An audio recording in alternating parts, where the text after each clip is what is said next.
अस्सलामुअलैकुम। कंप्यूटर होल्ड.blogspot.com में खुशामदीद। Adobe Photoshop की वीडियो ट्रेनिंग का आज हमारा पार्ट नंबर 38 है। अगर आप मेरी ये वीडियो डेली मोशन या किसी दूसरी वेबसाइट पे फर्स्ट टाइम देख रहे हैं तो कंप्लीट कोर्स के लिए आप मेरी वेबसाइट computerhold.blogspot.com विजिट कर सकते हैं। आज हम सीखेंगे किस तरह से हम एडोब फोटोशॉप में एक पैटर्न तैयार कर सकते हैं। पैटर्न तैयार करने के लिए सबसे पहले फाइल में आते हैं, न्यू में, और एक कैनवस तैयार करते हैं। कैनवस का साइज़ आप पिक्सल्स में रखें और मैं यहाँ 17 पिक्सल्स के हिसाब से एक कैनवस तैयार कर लेता हूँ और इसकी रेजोल्यूशन को आप 72 ही रहने दें। कलर मोड पे अपनी मर्ज़ी से सिलेक्ट कर सकते हैं। मैं RGB रखूँगा। इसी तरह से अगर आप बैकग्राउंड कलर देना चाहते हैं तो वो भी दे सकते हैं, ट्रांसपेरेंट रखना चाहते हैं तो वो भी रख सकते हैं, तो मैं फिर वाइट पे ही रहने देता हूँ।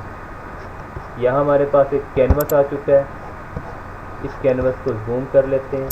इसका असल साइज़ ये है, ठीक है, एक्चुअल पिक्सल इसकी ये होती है। अब इसको जूम कर लिया। जूम करने के बाद मैं यहाँ कोई भी कलर सेलेक्ट कर लेता हूँ। पिक करना चाहें पिक कर सकते हैं। इसके अलावा अगर आप कस्टम कलर सेलेक्ट करना चाहें तो वो भी कर सकते हैं। तो यहाँ से मैंने ये कलर लिया। कलर लेने के बाद अब मैं यहाँ पेंसिल टूल में आता हूँ। पेंसिल टूल में आए और यहाँ से कोई भी ब्रश आप सेलेक्ट कर सकते हैं। मैंने ये सेलेक्ट किया हुआ है और यहाँ पे जस्ट इसका साइज़ मैं कम कर देता हूँ। यहाँ पे जस्ट मैं एक डॉट लगाऊंगा। यहाँ मैंने क्लिक की तो इसने एक डॉट बना दिया, ठीक है।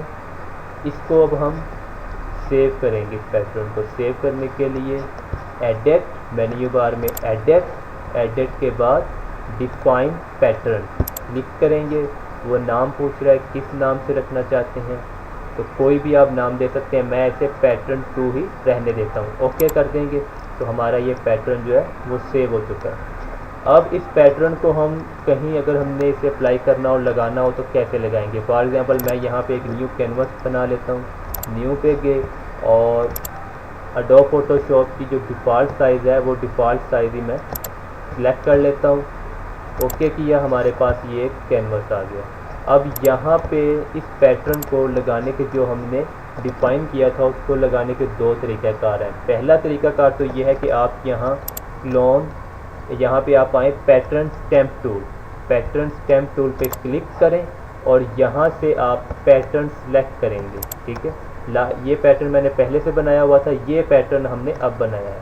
ये हमने पैटर्न डिफ़ाइन किया था। अगर इस पैटर्न को लगाना है तो सबसे पहले यहाँ पैटर्न स्टैम्प टूल में आएंगे। सेलेक्ट किया करने के बाद यहाँ से पैटर्न सेलेक्ट करेंगे। तो ये पैटर्न हमने बनाया था, इसको सिलेक्ट करेंगे। सिलेक्ट करने के बाद इसकी ओपेसिटी वगैरह, फ्लावर वगैरह की आप सेटिंग कर सकते हैं। किस स्टाइल से पैटर्न को लगाना चाहते हैं वो ब्रश भी आप सिलेक्ट कर सकते हैं। तो यहाँ पे मैं एक ब्रश सेलेक्ट किया हुआ है, तो ये देखें मैं पैटर्न यहाँ पे अप्लाई कर रहा हूँ। ये देखें इस तरह से हम ये पैटर्न लगा सकते हैं। किसी भी शेप में आप लगा सकते हैं। ये देखें मैं इसका साइज़ ज़्यादा कर लेता हूँ। ये देखें एक तरीक़ाकार तो ये है। अगर आप इसे किसी और स्टाइल में लगाना चाहते हैं, फॉर एग्जांपल हम ले लेते हैं ये स्टाइल हमने ले लिया। ये देखिए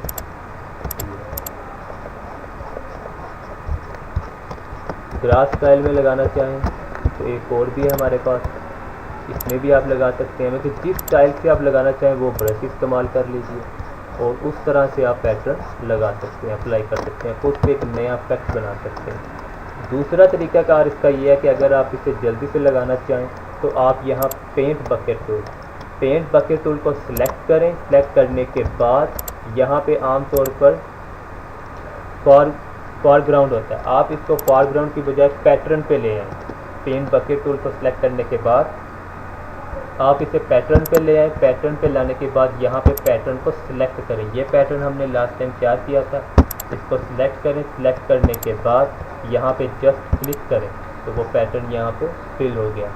लाजमी नहीं कि आप इसी तरह से पैटर्न बनाएं। आप पैटर्न में कोई भी फ्लावर रख सकते हैं, बाइक रख सकते हैं, इसी तरह से कोई भी चीज़, कोई मतलब कि बर्ड रख सकते हैं, एनिमल वगैरह, किसी भी तरह से आप पैटर्न बना सकते हैं। साइज़ लाजमी नहीं कि जो मैंने साइज़ रखा है वही साइज़ रखें।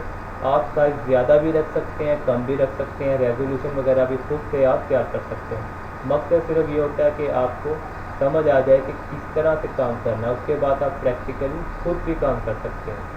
तो ये पार्ट भी हमारा मुकम्मल हुआ। इंशाल्लाह नेक्स्ट पार्ट में फिर मुलाकात होगी। खुदा हाफिज़।